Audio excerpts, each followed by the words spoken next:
I'm forever grateful. I'm forever thankful. As I walk through life, may my stride be graceful. As I see the blessings hidden in every message. As I live and I learn, grateful for every lesson. I am peace, I am love. I am joy, I am light. Each day I give gratitude for my life. I am forever grateful. I'm forever thankful. As I walk through life, may my stride be graceful. I trust that I'm exactly where I'm supposed to be and receiving what I'm supposed to be getting at this moment. When I am in a state of appreciation, I align with my higher self. I attract positive things to me. Gratitude is a superpower. Gratitude clears the path for my manifestation. So every day I show appreciation. Gratitude for what I have, and gratitude for what is to come. I'm forever grateful. I'm forever thankful. As I walk through life, may my stride be graceful. As I see the blessings hidden in every message. As I live and I learn, grateful for every lesson. I am peace, I am love. I am joy, I am light. Each day I give gratitude for my life. I am forever grateful. I am forever thankful. As I walk through life, may my stride be graceful. I'm grateful for what I have, and I am excited for what is to come. I am grateful for the new day. I'm excited for the rising sun. I'm thankful for the light of this day, for renewed energy and renewed strength. I am eternally grateful for the love I am capable of giving, and for the love that I receive. Most of all, I am grateful for the love within me. My thanksgiving is perpetual, so it survives every obstacle I'm stepping through. I'm forever grateful. I'm forever thankful. As I walk through life, may my stride be graceful. As I see the blessings hidden in every message. As I live and I learn, grateful for every lesson. I am peace, I am love. I am joy, I am light. Each day I give gratitude for my life. I am forever grateful. I am forever thankful. As I walk through life, may my stride be graceful. Whatever has happened, whatever will happen, I can be certain that I will be grateful. Because I am aware that each moment has something great to offer me. I am grateful now in this moment, and it's keeping doors of blessing open to me. Even devastation is an opportunity for transformation. My gratitude ascends with my elevation. I welcome all the ways the universe wants to bless me. I reject and release all the things that try to stress me. If I approach each situation, experience in person, with appreciation, I will be held in the arms of abundance and sitting in the lap of patience. I'm forever grateful. I'm forever thankful. As I walk through life, may my stride be graceful. As I see the blessings hidden in every message. As I live and I learn, grateful for every lesson. I am peace, I am love. I am joy, I am light. Each day I give gratitude for my life. I am forever grateful. I am forever thankful. As I walk through life, May my stride be graceful. Whatever I see, I trust that the universe is supporting me. I choose to see this season of life with appreciation. The feeling of gratefulness expands my perspective and opens me up to new ways to live happily, to experience fullness of joy and of peace. The more I pay attention to what's already working in my life, the better it gets. I'm grateful. I'm thankful for the universe and all the blessings in my life. I'm grateful for those who have helped me on my journey. I am thankful for myself. I'm forever grateful. I'm forever thankful. As I walk through life, may my stride be graceful. As I see the blessings hidden in every message. As I live and I learn, grateful for every lesson. I am peace, I am love. I am joy, I am light. Each day I give gratitude for my life. I am forever grateful. I am forever thankful. As I walk through life, may my stride be graceful. All I have right now is this moment, and this moment is enough. I am enough, and for that I am grateful. I'm grateful for this version of me. I refuse to take it for granted.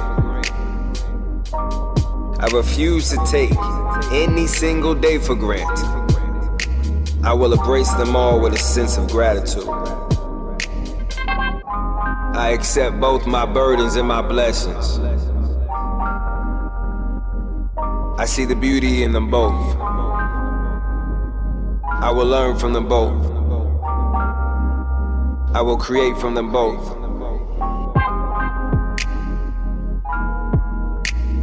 I see all existence. See every moment.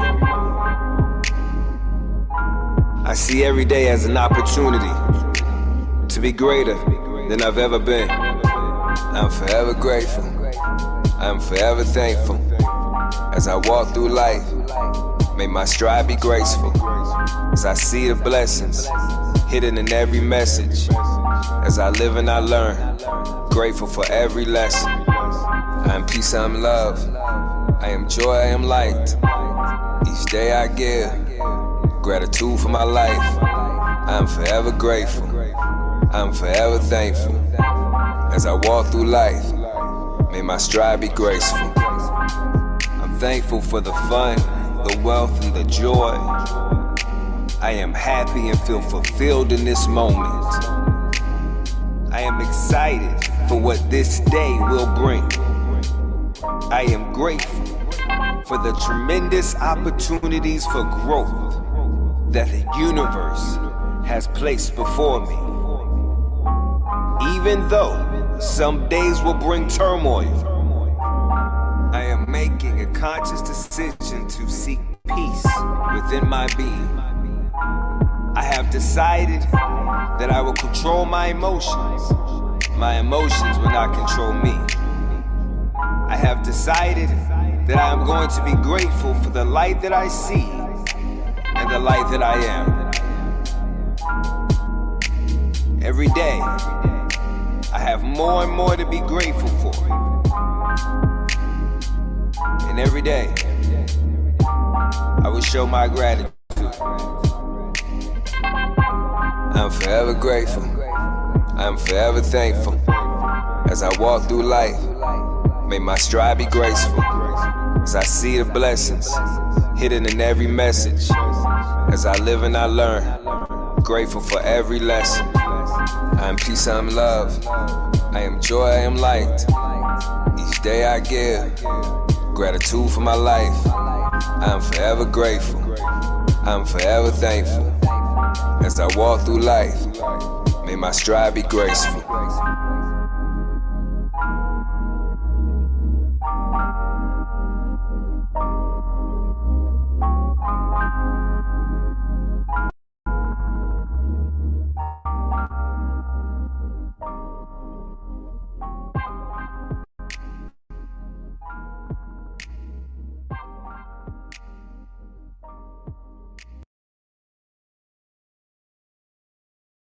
Why is Amazon paying me $600 a day? Because I use Amazon AI.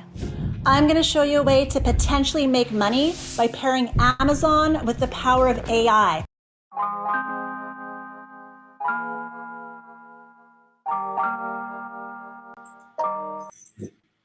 Yo, yo, what's going on? What's going on, man? Great day, great day, great day. Welcome to Manifest Nation. It's Brian Hyppolite, the Manifest Mentor, and I'm excited to be here with you.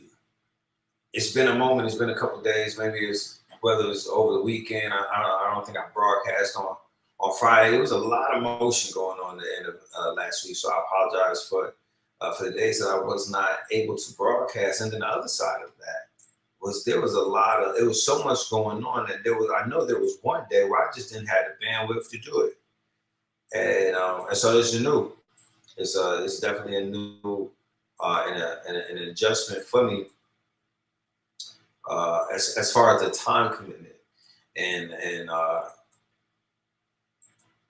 appreciate y'all patience while I get used to it, while I settle in and make this the new normal to be present at 7 p.m. Eastern Standard Time. I know there will be some days where it's just not going to be possible just because of what's happening. I know, for instance, this Friday, I'll be receiving an award from the NAACP. Let me give myself some applause for that. I think that's, yeah, thank you. No, listen, please, have your seat, take it down. It's your kind. The NAACP is going to be awarding me. Listen, I didn't even get to the punchline. You guys it's a great crowd out here tonight. The NAACP is going to be awarding me the Emerging Legacy Award, and I'm extremely excited about that. Extremely excited, extremely proud, extremely. I feel like there's so many things I need to do before this red carpet event, that I'm being honored at this Friday in Atlanta. But either way, 7 p.m. Eastern Standard Time Friday, I'll be walking that red carpet. So we might have, a few streaming moments, but definitely not the same type of setup or a situation that we have on a normal day. But I'm gonna get into it. I'm gonna make a way and put this into my life, and more than just the I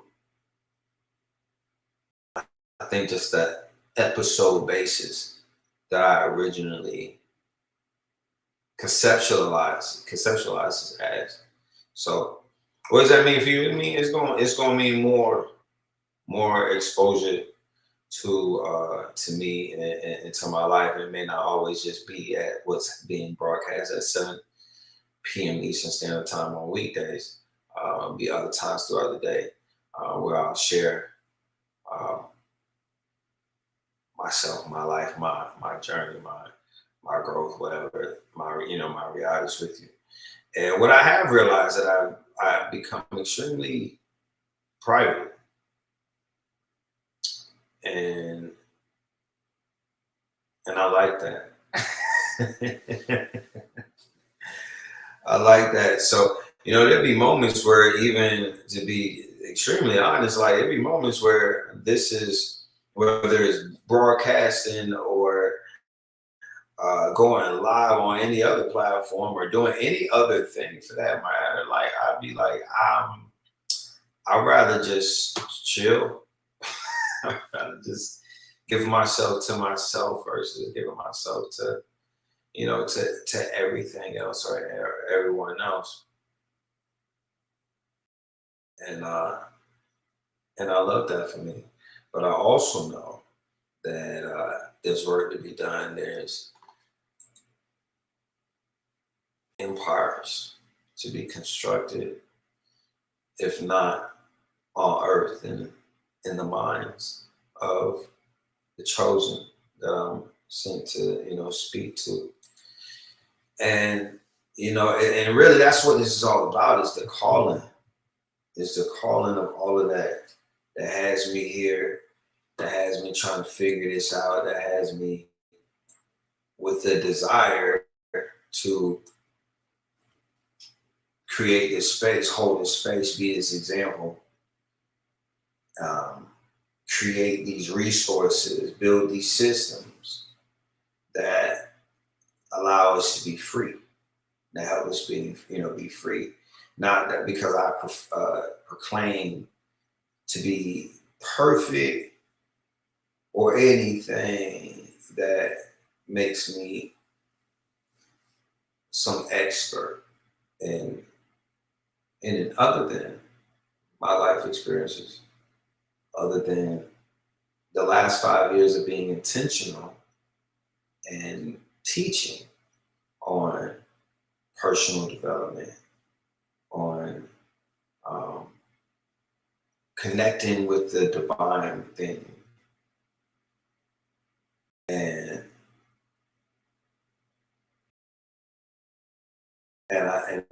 being able to talk to so many people, so many different walks of life, all around the world, and hearing their stories, and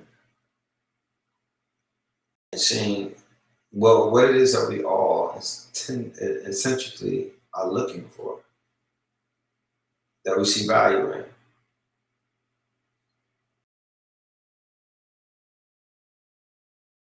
When I say I want to keep myself to myself, I don't even want to be showing out my eyes. I want to have on shades right now. But I also feel that there's a connection that could be missed if you don't get opportunity to see these portals. So here they are. It's all intentional. But for me, my comfort for what I'm comfortable with at this moment, what I desire at this moment, I wouldn't even be showing you my eyes, just because I just don't want to. I want to keep that to myself. But I feel there's some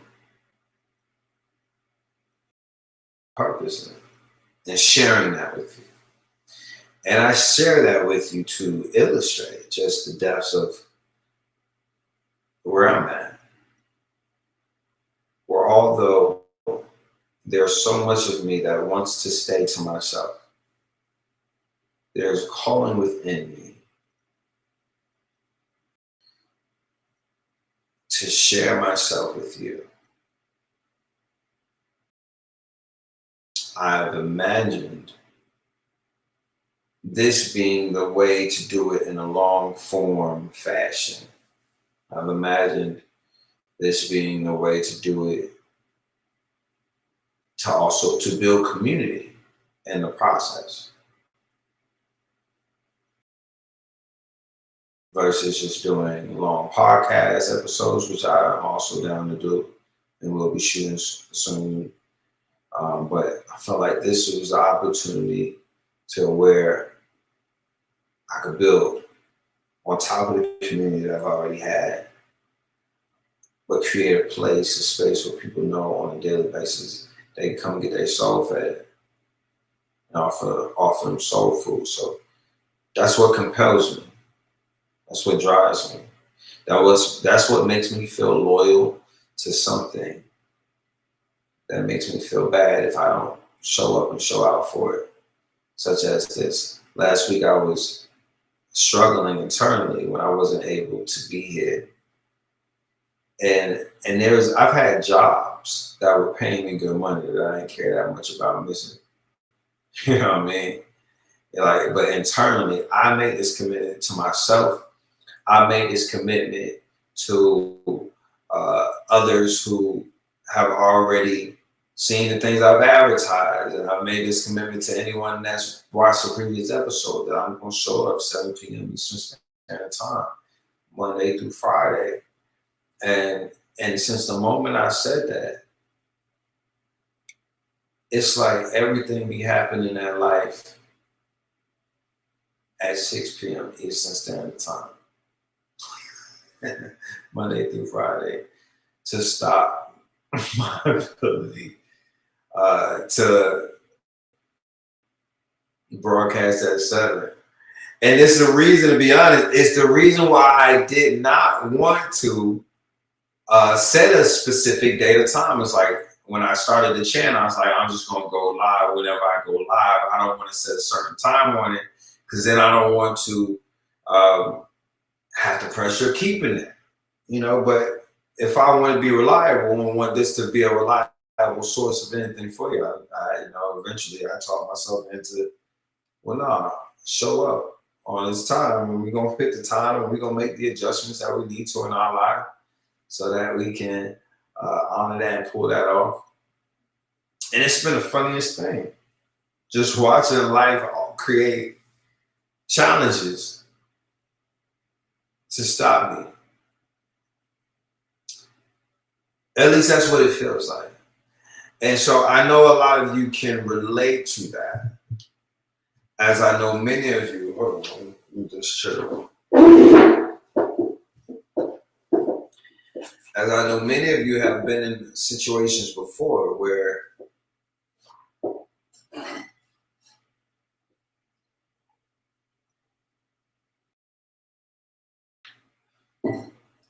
you've been through something similar. So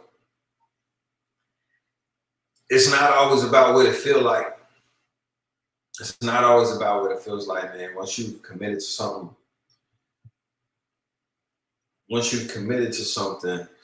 this is why most people fail within the first 30 days, first 45 days of their New Year's resolutions. This is why most people don't see progress in the things that they want to see transformation in, because 30 days into it, once that initial spark of interest has slowed down, and once it becomes responsibility, you don't feel the same about it. You don't love it no more. It's not waking you up early in the morning with the same interest. Why is that? What changed? Why is that? What changed?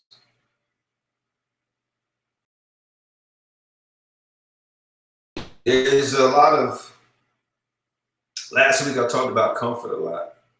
I got this nail, it's driving me crazy. So I ain't messing with it. I want to chew on it right now, but I ain't gonna do that. It's gonna be setting a bad example.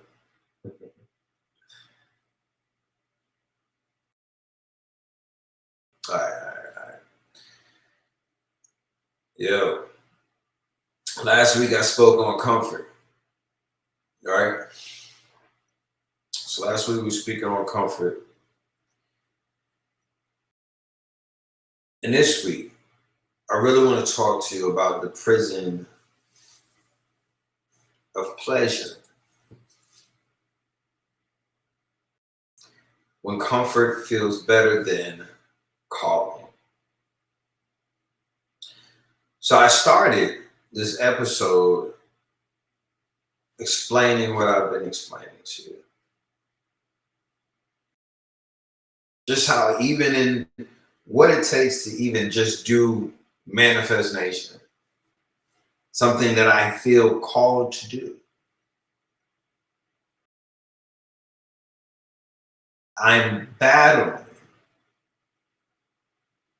comfort in multiple realms, on multiple fronts, in multiple ways, just to pull this off. But this is a call. Man, shout out to Tampa, Florida. Shout out to Miami, Florida. Shout out to Jacksonville, Florida. You know what I'm saying? Shout out Atlanta, Georgia. Matter of fact, where you from? You watching? Where you at? Where you at? Where you from? Who you repping? It's Manifest Nation, man. We in here. Shout out to Plainfield, New Jersey, Scotch Plains, East Orange. Shout out to Brooklyn, New York. Bronx, Manhattan, Staten Island. You know what I mean? Shout out to Chicago. Chicago, y'all been showing love. I'm looking forward to making it out there. Shout out to Kansas City, Missouri. I'll be there November the 14th, a month from tomorrow. Yeah, we lit. But I want to talk to you about the prison of pleasure. And again, this is Manifest Nation. For those who are tuning in and tapping in for the first time, man, my name is Brian Hyppolite. I'm a 10-time author, recording artist, speaker, teacher, mentor, known as a manifest mentor. I help people try and take things out of their mind and put it in their hands. I help people break generational curses and create generational wealth, and I do so by connecting them to God within them, helping them find the supportive mindsets and habits that reinforce the intentions of the God within them. And this is an episode that is an extension of a conversation that was being had earlier in my online community, Manifest Nation. Manifest University, Discord is where we get together, man. And all you gotta do, if you want to be a part of the nation, you want to be a part of the community, is subscribe to the channel. When you subscribe to the channel, you're going to get access to the Manifest University community, access to my eBooks, my audio books, my guided meditations, my affirmations, all types of amazing content. But also replays from the episodes, replays from other classes that I've taught, as well as additional content that I continue to create for you to be greater versions of yourself. And outside of just being in the Discord, you also get access to my music before much of it drops, you know, on the streaming networks.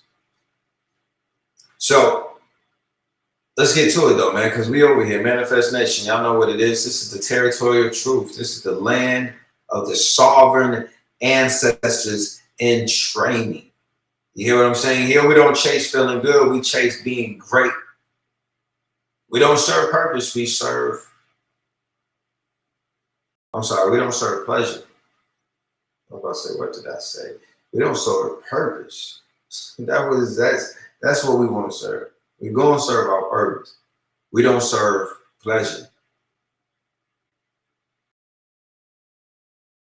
We serve purpose. And tonight we're dragging out the real oppressor of you walking in your life. And that's the obsession that you have with feeling good. So you've been programmed to think that joy and peace are the same as indulgence. They aren't. First of all, joy is something that you have within you. Let's make sure, because you know what, the last episode, I was listening to it. Yeah, it didn't sound like it was coming through this microphone right here. And it don't sound like it's doing it right now. Hold on, fam.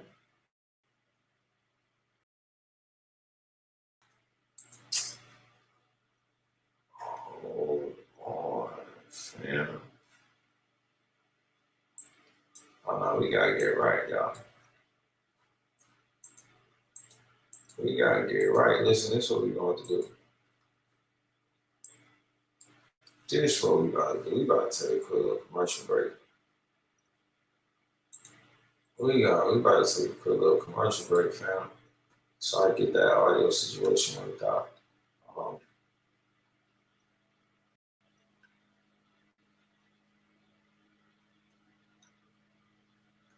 You just heard the Forever Grateful Affirmations.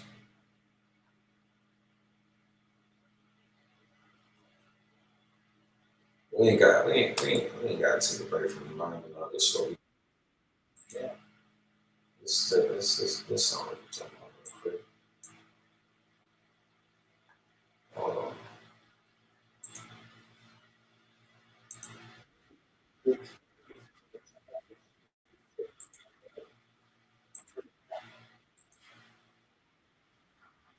I'll be right back.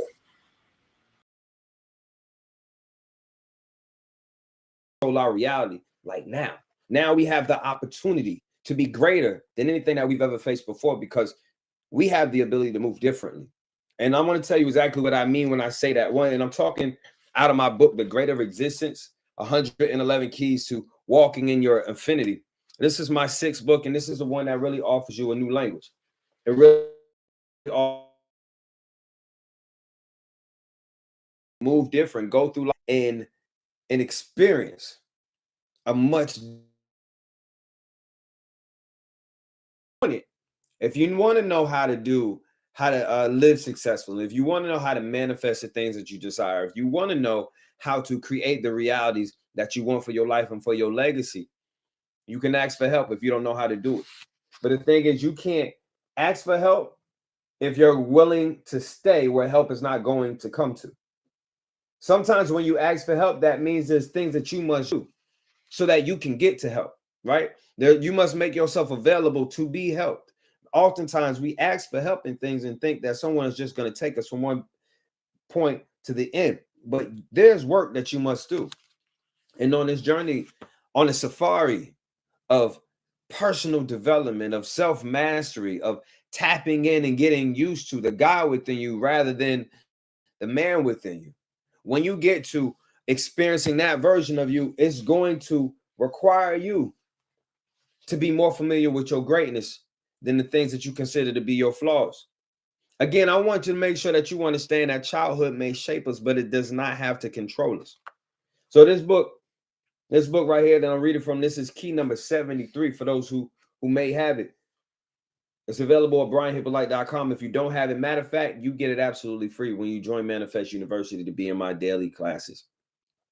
But it says we can collapse a lot of time that is normally dedicated to the idea that childhood dramas and wounds have to have control over how you experience life.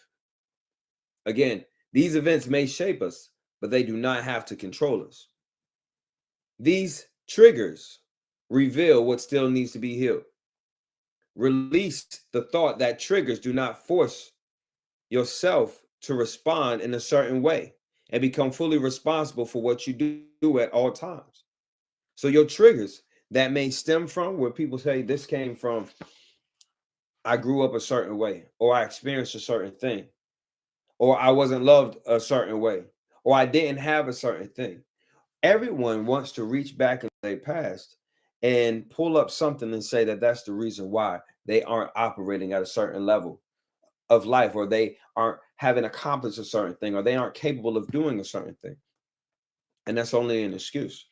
It's only an excuse that we use to allow what the man in us has gone through to stifle what we believe the God in us is capable of doing. And I want you to know, I want you to be fully and well aware that the God within you was not fazed by what the man in you went through. The God within you was not at all phased. The God within you's power is not at all diminished or lessened by what the man or woman in you has experienced.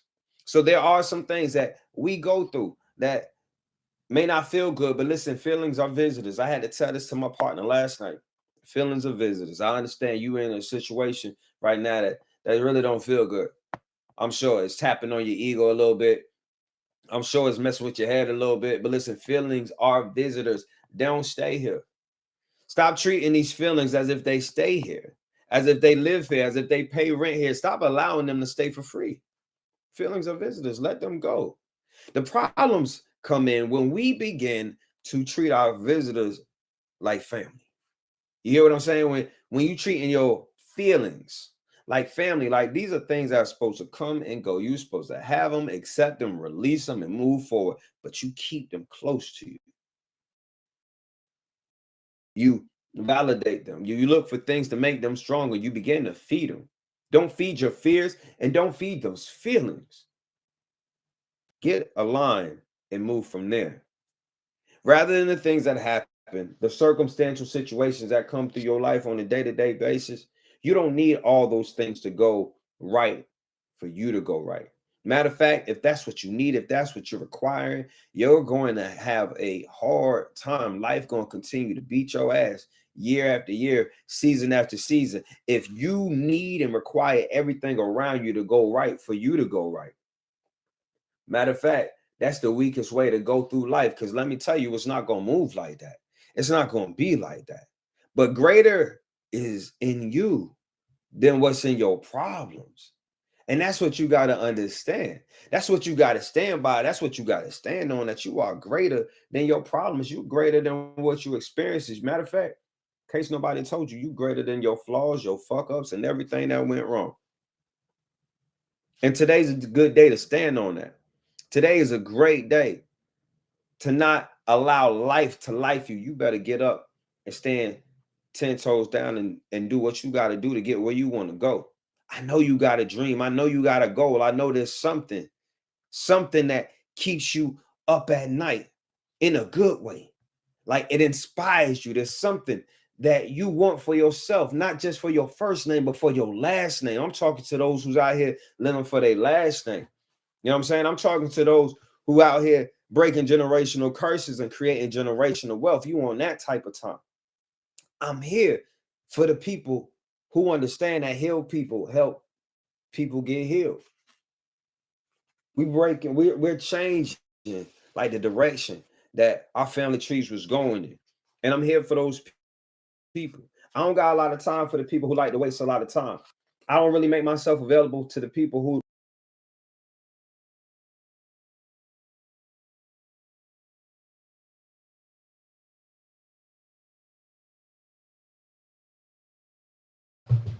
Bro said, I don't got a lot of time for people who like to waste a lot of time. The young man spitting, you don't hear him? He talking some game. I was going to stop it minutes ago. But it's like, damn, he preaching right now. Let him cook. Don't make themselves available to greatness. I'll allow you to be exactly where you at. And I'm not going to judge you for where you at, but I know what type of time I'm on. I know that's right. I know what I'm here for. I know what I'm here to do. I'm not faking the funk for nobody. I'm not showing up in no rooms physically or virtually, pretending to be something I'm not, just so I blend in and so I mesh well with the other people. Man,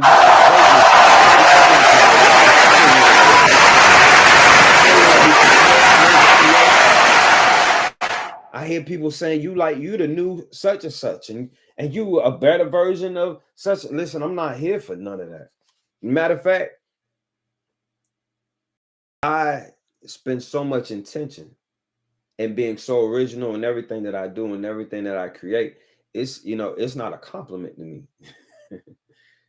And with all due respect to these other great people that I get compared to, there should never be another them. Because we all out here being our authentic selves. Or at least that's what I'm doing. And that's taking me so much further than anything else has ever taken me. Yeah. It's brought things to me that I wouldn't have been able to bring to myself. You know what I'm saying? It's created a world that nothing else could ever do. Walking in my authentic power.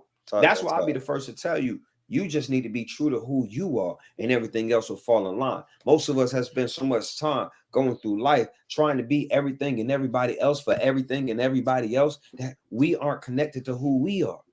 So you're living a false existence, which means if you're living a false existence, you can't be living with intention. If you're not living if you have an unintentional existence, that shit's stressful. That shit's stressful. that means you living on accident. You live. That means this shit might work today. It might not work tomorrow. But if it worked today, we happy. Like, you know what I mean? Like that's nothing solid that you can base and build a reality off of. If you out here living a life without a level of intention, a high level of intention, it's like you rolling the dice. You might as well head to the casino. You might as well play the scratch off. You might as well. That boy. Because you aren't doing anything to assure your success. You know, self-sabotage is a big thing. But why does that come from? Where does that come from? Why does that happen? Because you really don't believe. You really don't believe that you could win as big as you could win if you just bet on yourself. If you put everything down, if you stop making excuses and started making a way, you already know it would be something different, or maybe you don't know. Maybe that's what it is. You just don't know. That's where your faith comes in. You see, faith is the belief in something that you have not seen, right? So do you not have faith in yourself? Or is it that you allow your fear to be greater than your faith? You allow your fear to stop you from doing the things that your faith would empower you to do. You allow your fear to be greater than your faith, and that stops you. Your fear immobilizes you. It stops you from moving. You know what I'm saying? You breaking your motion because you believing in your fear rather than your faith. You know it's the same thing, right? You know your faith and you know your fear is literally the same chemical reaction that's released in your body. It's only because of your memory or your imagination that's going to determine whether you recognize this thing to be something to fear or something to have faith in. So it's all on you. What do you want for your life? What do you want for your legacy? More importantly, what are you willing to do to get it? What you willing to do? It's the day to be greater than everything that's ever been standing in your way. Whatever your problems is, I'm here to tell you. I'm happy to tell you. I'm happy to tell you. I'm elated to be the one to let you know that you can outgrow your problems and you can start doing it right now. There's no delay on this process. All you got to do is start choosing something different. All you got to do is start educating yourself on the things that will allow you to be successful in whatever it is that you want to be successful in. People like to tell you, oh, no, you got to go my way. You need to do it like this. And this is no, you can design your life. And that's what I want to show you how to do. Yeah. Design your life so you can live it the way that you designed it. That boy spitting. If that's something that you want, and that's what I'm teaching at Manifest University. That's what I'm talking. That's what I'm talking I would love for you to join the family and come get this soul food on a daily basis. Ooh. And when you do so, when you join Manifest University right now, you get the greater existence. Okay. Not the greater 111 keys to walking in your infinity. Not the greater existence. So I can show you. Not my fifth one. In our live classes, as well as in the keys in the book, how to live the life that you desire. Talk to your life and for your legacy. That's what it's all about. It's time to empower yourself like never before. Yeah. And listen, we've invested in our destruction 1,000 times. Let them know. It's a great day to invest in your investment, invest in your advancement, so that you can take your life and your legacy to the next level. That's really what it's all about, right? That's absolutely all is. Is that absolutely what it's all about. Now let me see. That had to be me from what, 3 years ago? Let's see how far back that goes. Let's see how far back that video goes. I think that was about 3 years ago. Yeah, that was 3 years ago. Talking that talk. And listen, we've been building kingdoms, healing lives, and manifesting destiny, man. Like, not just from my bloodline, but in so many bloodlines, because generational healing starts within. So we've been healing lives that have been healing their bloodlines and have been building kingdoms, building empires with a structure of alignment, divine alignment. And so that so greatly ties into what I was talking about before. You know, we had that that technical issue, which just made it so much better because it gave me. I know you could hear the difference, and you can in the microphone. So you know what I mean. Let's get that in there. Let's get that right. It's a great day, man. Welcome to Manifest Nation. Again, if you just tuning in, just tapping in, this is territory of truth, man. This is not a place on the map, but this is a nation of consciousness. This is the land of the sovereign ancestors in training. You know what that means? That means we are going to be the ancestors that they look back on and say they're the ones that changed it for us. They're the ones that left us all this. We're gonna pay honor and respect to them. We're gonna put streets in their names. We're gonna build things and name it after them because they're the ones that create this reality that we all get, that we all have inherited, that we all have been blessed by. And that's really what it's all about. And that's what I'm excited to do. That's what I'm excited to be, is to be the ancestor, to become the ancestor that changed the game for mine. You know what I mean? I keep seeing that meme that's like the grandfather sitting on the hill with all the Simpson kids, and he talking about, you know, but in the caption on it say, and then I changed our bloodline because I was locked in or something like that, man. I'm always excited to lock in on the thing that, or a thing that I feel, that I believe, that I have this calling for, that is going to add some weight and some value to this legacy of mine. You know what I mean? Anytime we get to talking about something that my children's kids gonna get, I'm there for it. I'm there for it. And that's what Manifest University has always been about, and that's what Manifest Nation is always about: breaking generational curses and creating generational wealth. You know what I mean? Right here, around here, we don't chase feeling good, man. We chase being great. Shout out to everyone that's ever connected with me, whether through the Manifest University, through the music, through any of my learning material, through my books. I love y'all to life. I wouldn't water you if I didn't want you to grow, and I appreciate your existence in a major way.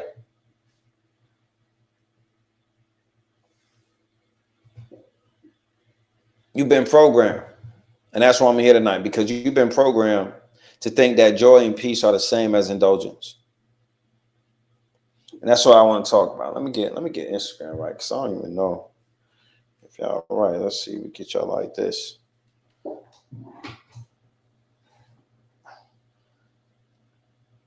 We have been, before I get to it, man, I want to say I have been enjoying watching y'all talk about the rise of the smart nigga, the rise of the nerdy nigga. Now, I'm not going to, I don't feel like we should be at this point in time identifying with any kind of nigga. I think we should. I think there's other things we could be calling ourselves, naming ourselves, identifying with. But what I do feel like what social media is confirming is something that has been real and that has been happening. And what you are witnessing, whether you know it or not, is definitely the rise and the renaissance of the intelligent Black male in media and you can't help but see it. There's been so many things that have been taking place where our minds is something to recognize, and definitely something that's been that you can't contest with. And so even those who are not on that type of plane, other males that's not on that type of plane intellectually, have been challenging that and been feeling away about it. And you can just tell in these different spaces and different things that's happening in different podcasts and different TV shows and stuff with things that are happening with different writers. It's like intelligence is on a rise. Like, you know what I mean? We went through these years where that was not what was being celebrated, and that was not what was being recognized. And it seemed like that was not what was winning. And intelligence is definitely winning again. And it's not something that can be sheltered, can be covered, can be called anything else. You call that man a nerd all you want now. What you also gotta call him is a success You also got to call him, you know, a great father. You also got to call him a family man. You also got to call him, like, you know what I mean? Like, there's things that are actually valuable that we as a culture used to try to downplay in certain males and certain behavior, just because it was fruitful behavior. It was, you know, things that was actually not about indulging in the moment, but it was things that was investing in one's future. And you used to call them nerds. You used to call them all types of things for that, for being smart and being outwardly intelligent. And now here we are seeing those are the winners. Those are the ones that are winning, and in the face of people who the very same culture has made popular for being ignorant. So that's what I'm talking about. You know, I don't know if you know where, and if you see how I see it, what I've been seeing lately, but there's so many people who have been made popular and given the perception of power off of their ability to be ignorant on camera, right? Or on camera or off camera, or whatever it is that they do, their ability to be ignorant and entertaining. And now they're coming face to face with people who have earned their way through the ranks by being intellectual, by being some of the smartest people in the room.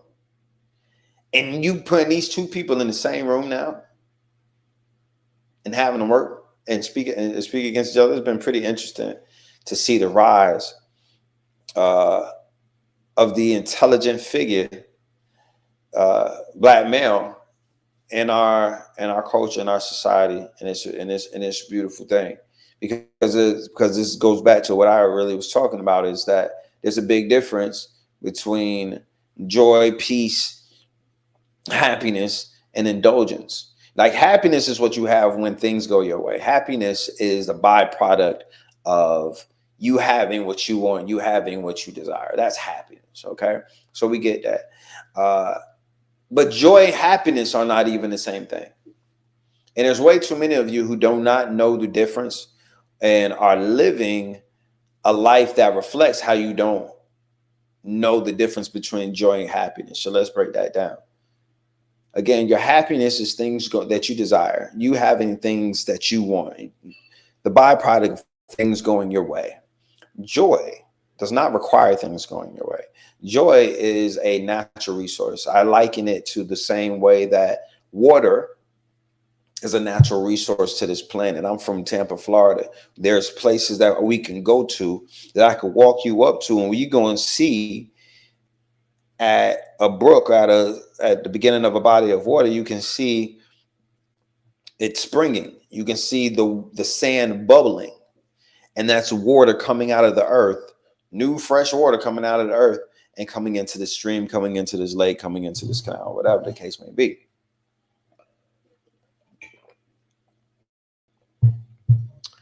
And I said that to give you the visualization of how water, this natural resource to this planet, just naturally comes out of it, just springs out of it, bubbles out of it. It does not need a certain condition. It does not need a preferred condition. It's natural. It's going to happen. And that's what your joy is. Your joy came into this world with you, and it's not something that this world can take away from you. It's something that you can restrict yourself from. Absolutely. Absolutely. But you're almighty, and you're very powerful. And there are so many people that I get to come across who don't believe and that they are powerful, because the only way that they believe power exists is on a positive basis. So because they aren't showing up and it's not showing up in a positive manner, they don't believe they're powerful. But I want you to know here today that you are powerful, even if it's in a negative manner. And there are negative things that are happening in your life because of how powerful you are. And you just aren't using the right intention. You aren't holding the right vibration. You aren't, there's various things that you do that makes up your internal environment. And sometimes there's pieces of that are off. But tonight, man, it's all about getting it right. We've been programmed to think that joy and peace are the same as indulgence. Again, happiness, happiness and joy are the same. Your joy does not require preferred circumstances to exist. Your joy can come out, show up and show out, even when things don't look the way that you want them to or feel the way that you want them to. Your peace comes from the Chantel. How you doing? Great day, Queen. So lovely to see your name. Your peace, like the word, okay, so the word peace, the peace comes from the Hebrew word shalom. Let's see, did this die? Peace comes from the Hebrew word shalom. Right? When literally translated from the Hebrew, that word shalom means a place of nothing missing and nothing broken.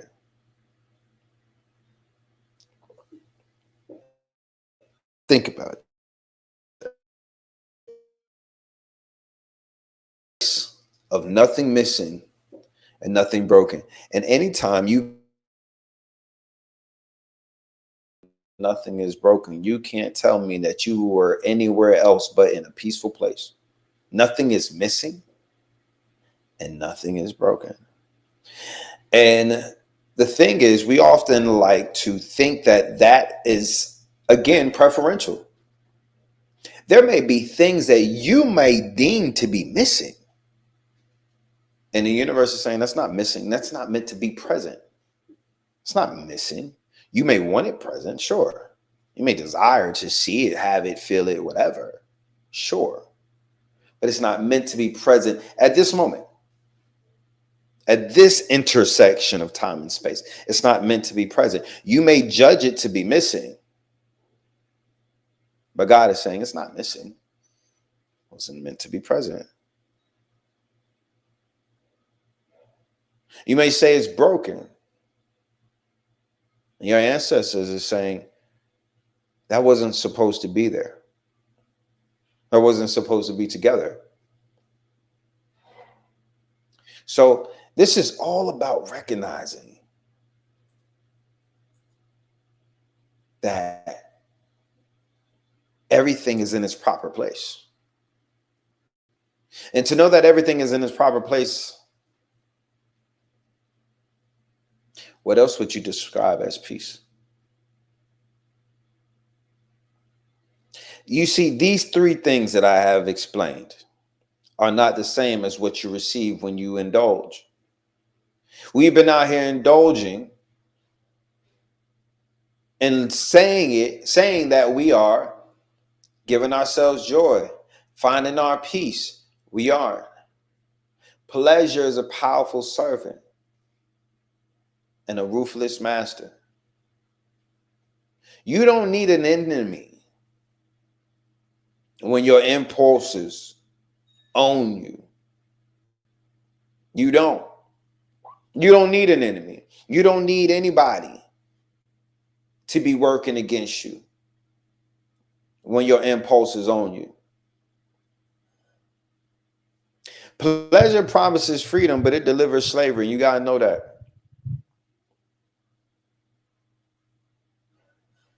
Every time you feed an appetite that weakens you, you are trading power for a moment. And this is power that you are meant to have, power that you are meant to move forward with, power that you are meant to build momentum with. And you sacrifice that for a moment.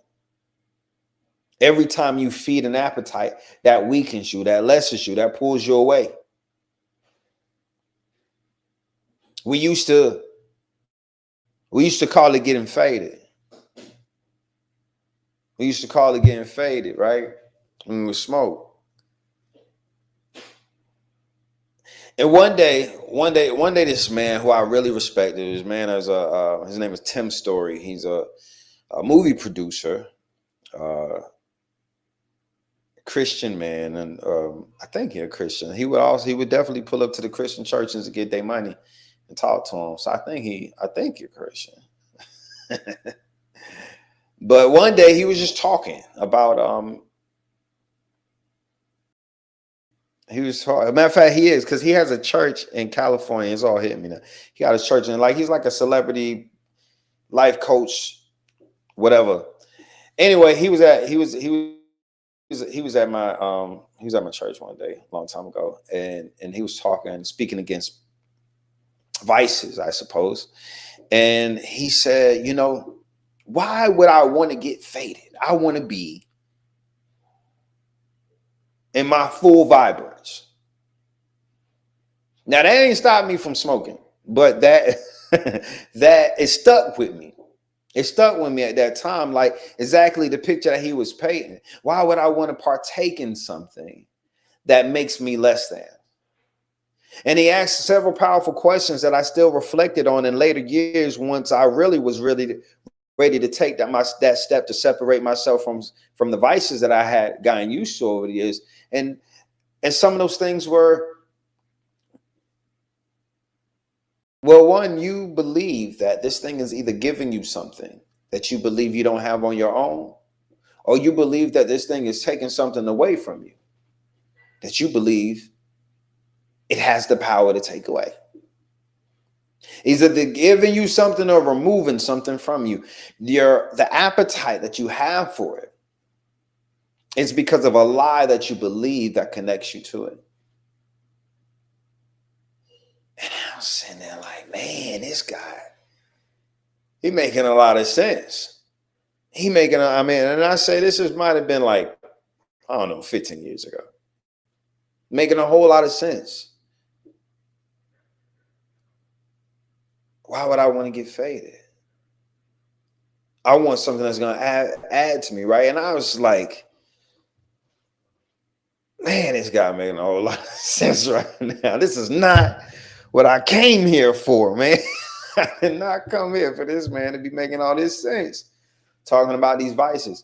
But then, as the years went on, those words stuck with me and they played in my head. You don't need no enemy when your impulses own you. Like you're willing to trade the future, your assets, your benefits in the future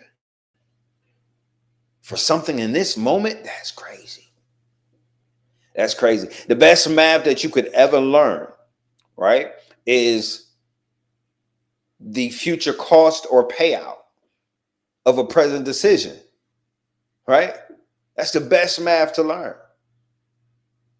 What you could do right now, what you're going to get for what you're doing right now. And if that's the best math that you can learn, then the worst math that you can ever know or ever be doing is something right now that's going to cost you more in the future. You're willing to go in debt right now for a moment. You're willing to risk this stuff over. Nah, that's crazy. But we do it when it comes to our vices. When we do it when it comes to these appetites that we have. We do it when we put belief in other things except for ourselves. And it's the lie that the dopamine tells you that you're addicted to. You're not addicted to the vice. You're not addicted to that thing. It's not the drinking. It's not the weed. No, you're addicted to the chemical lie that your body experiences, that your brain experiences. That's what you're addicted to. You're addicted. There are some who are addicted to the escape that comes inside of that chemical lie. There's some that's addicted to the numbness, the lie of numbness that it comes along. There are so many people trading their gift and their glory for their desires. And what's staying in my mind, the image that keep popping up in my mind is is the Little Mermaid. I remember my daughters asking me why they couldn't watch the Little Mermaid, and I was like, absolutely not. And you know why? I already told you why you can't watch The Little Mermaid. Why you can't watch The Little Mermaid? And they was like, because she don't listen to her daddy. You damn right, because she don't listen to her daddy. We're not playing that in my house. Not only, but listen, let's take it further than that, baby. Not only do she not listen to her daddy, she is willing to give away, sacrifice her voice. The thing that allows her to articulate her expressions, the thing that connects her even with her divineness and her family, the thing that allowed her to be her. She was willing to give that away to go chase a man. Nah, not in here. Not in here. I'll unplug the TV right now. What are you talking about? But I think about that, man. It's we do that. We're willing to sacrifice the greatest parts of us for something that we see, that we desire, and oftentimes it's not even what we even think it is, but we was willing to sacrifice everything for it. Man, brain scans show that dopamine surges from compulsive scrolling, whether it's sugar, whether it's porn, or shopping, looking in the mirror. Like, all these activities mirror the same thing as a cocaine addiction, okay? All of them. We're going to talk about the activity that happens in our brain, the dopamine surges that takes place when you, I don't know if you've ever seen it, but it's definitely flowing around the internet, so you can't. I don't know if you've ever seen it. The brainwave that it shows of like what happens to your brain when somebody likes your photo or your video on a social media platform, like what it does to your brain. It's the same thing that's happening than someone that's doing what you would call a hard drug.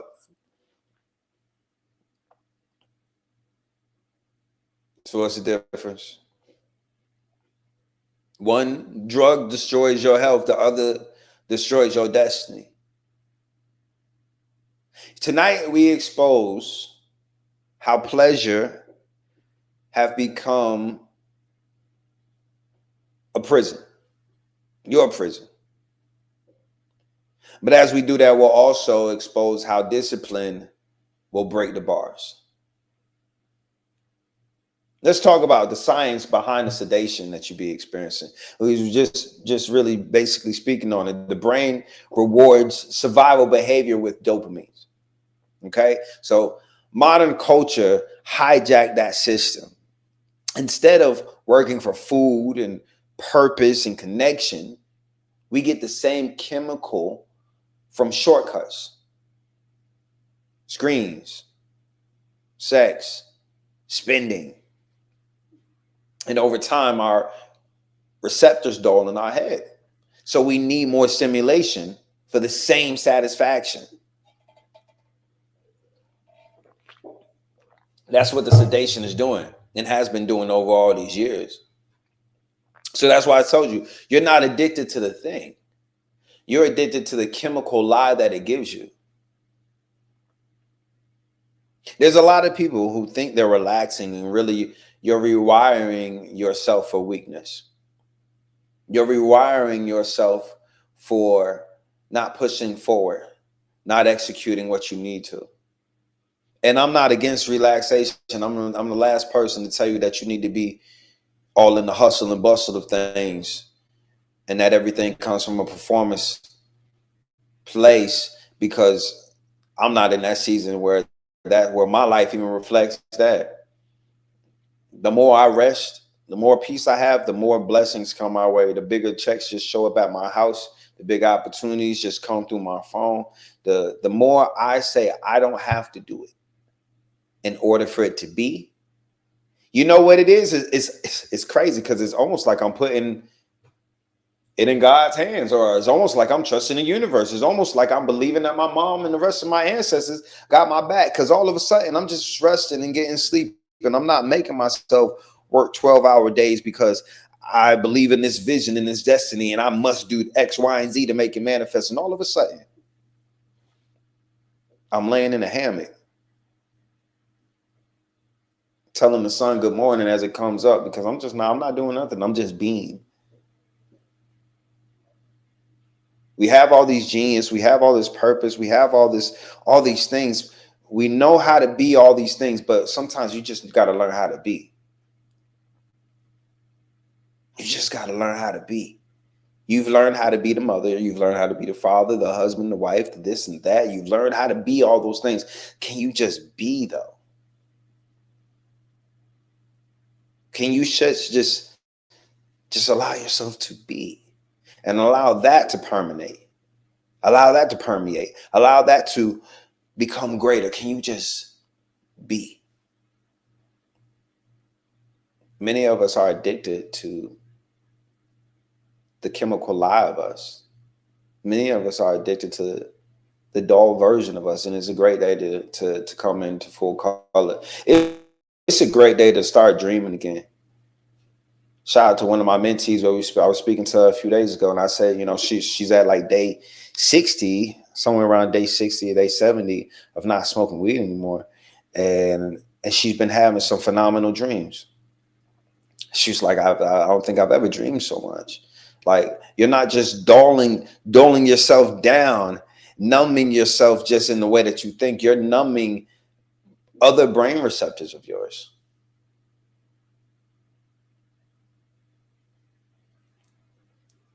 So, and I'm letting her know, listen, somewhere around that 90 to 100 day, you're going to get a vision. You're going to get a vision, and it's probably going to happen it may happen during the dream, or it may just happen while you're awake. Because this is what happens after you stop using, whether it's tobacco, whether it's weed, whether it's whatever, you stop using something and you really start changing your behavior. Somewhere around that 90 to 100 day mark, you're going to get a flash vision of the day you started or why you started, what inspired you to start. And you want to know why that happens? Since as we're talking about the brain waves and the brain activity, your brain, if you think of it, of the way that your brain is connected, it's like a plug going into different sockets, right? And there's been no activity to this particular socket that connects this thought to this behavior. There's been no behavior. So there's been no connectivity from the wire that connects this thought to this behavior. So then that wire begins to die because nothing's feeding it. When we say what you feed thrives and what you starve dies, as above, so below, as in, so out. So what I'm telling you is that wire that connects that thought to that behavior begins to die off. And as it begins to die off, after about 90 days of it about to die, wither away and die, it sends a impulse to you, like an emergency impulse. And it's trying to remind you as to why you started this to begin with. Whatever this is, whatever that thought and that behavior are, it's reminding you of it. I give you an example. I remember I was 12 years old. It was actually the last day of my childhood. So this was January the 24th, 1997. Last day of my childhood. I was 12 years old. My grandfather had passed away. And we're leaving the hospital. And I'm with my father. And this is weird to me because my father wasn't active in my life in my childhood. But hearing that my grandfather was in the hospital and was about to perish, he drove from New York, where he was from, to Jersey, where we was at. And he was at the hospital. But anyway, so I leave the hospital with him. He's with whatever woman he was with at the time. And they're in her car. But my father's driving. And it's a convertible. It's a Saab convertible. And this is the first time in my life I ever seen my father and he looked cool. It was, I don't know, it was that he was just driving this convertible or whatever, but it was the first time in my life that I ever seen this man and he looked like something that I would want to be when I grew up. First time. He was also smoking a Newport at that moment. And I remember the smell vividly. And there was something about that sat in the back of my head. And I'm telling you that because 90 to 100 days after I stopped smoking Newports many years ago, that image rushed into my head, reminding me of the first thing maybe that incited this thought within me for me to do this action. It wasn't until this happened to me that I even connected the two. I never knew, never thought about it until my brain was reminding me about 90 days after I stopped smoking Newports of why I started something that contributed to me to want to begin. Anyone who's ever stopped smoking, ever stopped drinking knows what I'm talking about.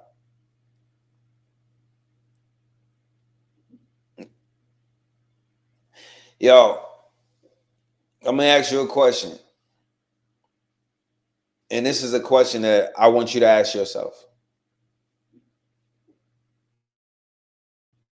Ask yourself, what do I reach for when I feel empty? What do I reach for when I feel inadequate? Follow-up question.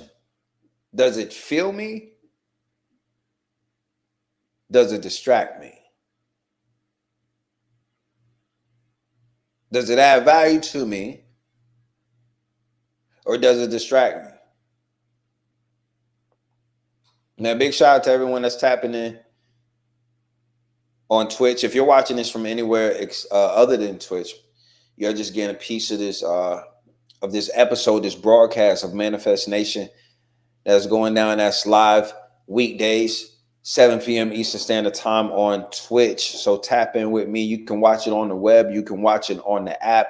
But listen, when you follow the channel, you're going to get notifications of when I go live. But when you subscribe to the channel, you're going to get access to my online community that I'm talking to on a daily basis. For instance, everyone that is in my online community already got the notes and kind of got an outline of what I'm talking to you about right now. This is already something that we in there talking about. So tap in with me. Not only do you get access to the online community and you get access to the replays of these episodes, you also get access to all of the content that I've created for your greatness. And we're going to start with my 8 eBooks that are available to you. This is one of them, 111 Keys of Spiritual Alchemy. This is my 9th book right here. And this is going to help you. 111 Keys of Spiritual Alchemy. We're talking about turning pain into power, turning losses into lessons, turning burdens into blessings, turning wounds into wisdom. You got any wounds you need to turn into wisdom? You got any pain you trying to turn into some power? This is a book that's going to help you do it. If you understand that you are an alchemist already, this is something that needs to be, in your bookshelf. And if you did not know, let me tell you, you are an alchemist. You are an alchemist. Alchemy is one of your inherited powers. And this might be time that you start using it. There might be too much pain in your life because you haven't transformed it yet.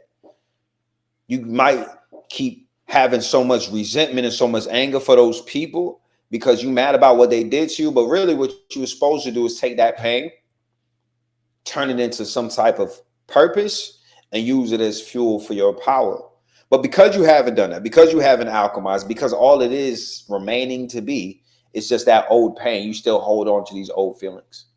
But it's time for you to grow. It's time for you to heal. It's time for you to evolve. And alchemy is a big part of that. So let me give you an example. If you ever stepped in between two people who were about to fight and turn that into a peaceful, calm situation, you've used alchemy before. Alchemy is the ability that you have to transform, transfer, and transmute energy from one state of existence into another.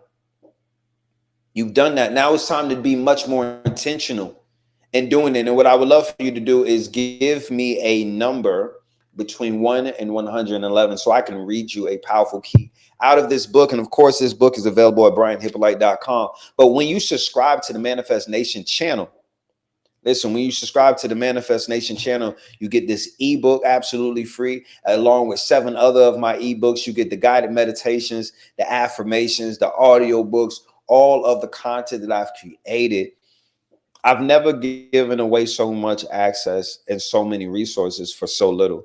But for all those who are pulling up and supporting the channel on Twitch, thank you, thank you, thank you so much. You're supporting this vision that I have. So if you teaming up with me, aligning with me to support my vision, I want to align with you and support yours, support your growth, support your bloodline, support your legacy. And generational healing starts within. So let me show you how to be greater. Okay, so I see some of the what's happening. Manifest University in the building, the mighty MU. I love y'all to life. You already know what it is. I see my family on Twitch say key number 70. We're gonna start with key 70. Chantel said taught this same principle Saturday night, King. Listen, we've been cosmically aligned for a good 5 years now, Chantel.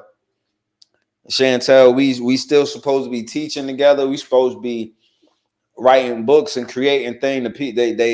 They need what happens when we on the same frequency intentionally, Chantel. I appreciate you and your greatness. I love that. All right, so the family say key number 70. Jimmy from Manifest University, he said hit him with key number 70. Now, and I know it's going to be a dope king because Jimmy know this by heart. He been reading these books. He been applying it. He's gone from Manifest University to my Manifest mentorship program. He's in the 90-day spiritual alchemy challenge that's going on right now. He was one of those people that dedicated the last 90 days of 2025 to becoming a greater version of themselves so that they're more equipped for 2026. I'm telling you, it's something about being highly intentional that's changing a lot of lives right now. I don't at all think it's by accident. So key number 70 comes out of chapter 7, and that's embracing the shadow, turning fear into fuel. All right, so for those that's tapping in, we talking about embracing the shadow, turning fear into fuel. And I'm gonna try to calm down, man. Y'all be getting me excited. I just be wanting to come in here and chill, but y'all be getting me excited. The ultimate goal, because this is what we're gonna learn: integrating the shadow into wholeness. So this is for everyone who wants to be healed, happy, and whole. And again, I'm reading out of my 9th book, 111 Keys of Spiritual Alchemy. Integrating the shadow into wholeness. The ultimate goal of facing the unseen, or what some refer to as shadow work, is integration. The process of reclaiming and harmonizing all parts of yourself. When you integrate your shadow, you no longer see it as a threat, but as an essential part of your wholeness. Celebrate the insight and growth you've gained through this process. Reflect on how embracing your shadow has made you stronger, wiser, and more compassionate. Integration transforms fear into fuel, pain into power, and your shadow into light. It's all about integrating that shadow. You hear what I'm saying? I'm gonna drop a bomb on that one. Key number 70. Key number 70 is a hard one. I love it because it's all about alignment and learning how to, like it says in this key, how to harmonize. I love it when you can see someone who has been listening to their soul. Listen, they glowing different. They're walking different. There's a different something in their eyes, something in their vibration. They've been listening to their soul. The same tricks, mental tricks, gymnastics that other people used to be able to do with them, they can't do it with them now because they're not listening to their emotions. They're listening to their soul. Certain things that they used to desire, certain things that they used to want, doesn't do it for them anymore because now they're listening to their soul. The beautiful thing about it is, you know, I don't know what kind of musical ability you got, but I know we've all heard a group sing before.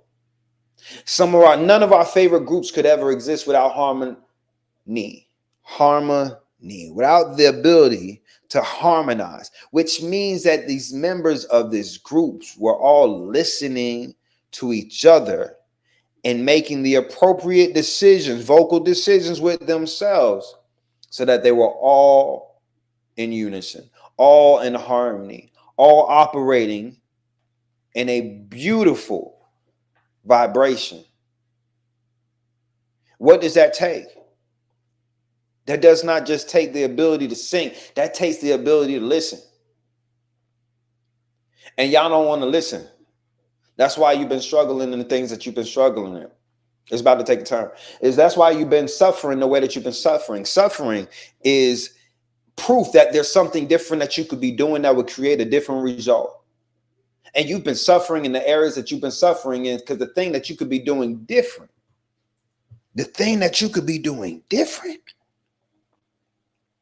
is listening. Some of you don't even hear, but some of you do hear your spirit talking, but you ain't listening.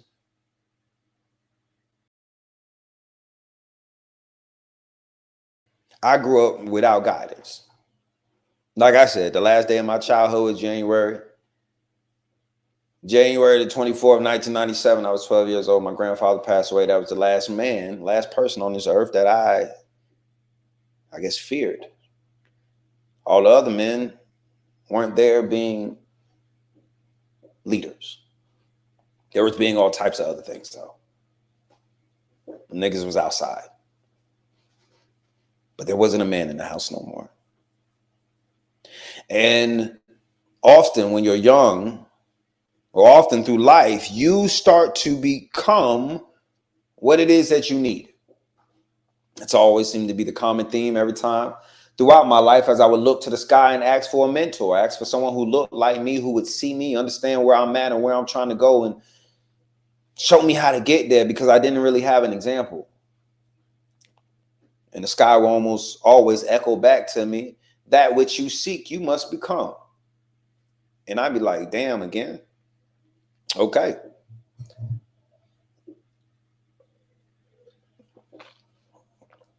What I did have is this soul, though. This soul that speaks to me clear as day. What I do have is plenty of testimony that I cannot deny of being in different crazy environments and crazy situations that my soul got me out of. Listen, I've been in gunfights. I've been in gunfights where the voice in my head say, move to the left. I go like this and hear a bullet whiz by my head. Man, I done heard that voice speak in the worst situations and say, do this, do that. And we made it out of there. So, and I gave you that background to say that when that voice speaks to me, I know it. I know it, and I instinctively trust it. And that's what's led to much of what you would see as success in my life. And I can recognize how there are so many of us who do not have that same connection, that ability to hear and listen to and harmonize with the spirit within them. Because we've been given every ability to pay attention to everything else. We've been given every reason to be addicted to the things that satisfy everything else. You pay attention to your body because half of the time it's because of what your body wants to be satisfied with. You feed your mind the things that your mind wants to be satisfied with. So here we are, being the go-getters, the fetchers of the things that will satisfy these parts of our existence that aren't even meant to be the guiding part of our life.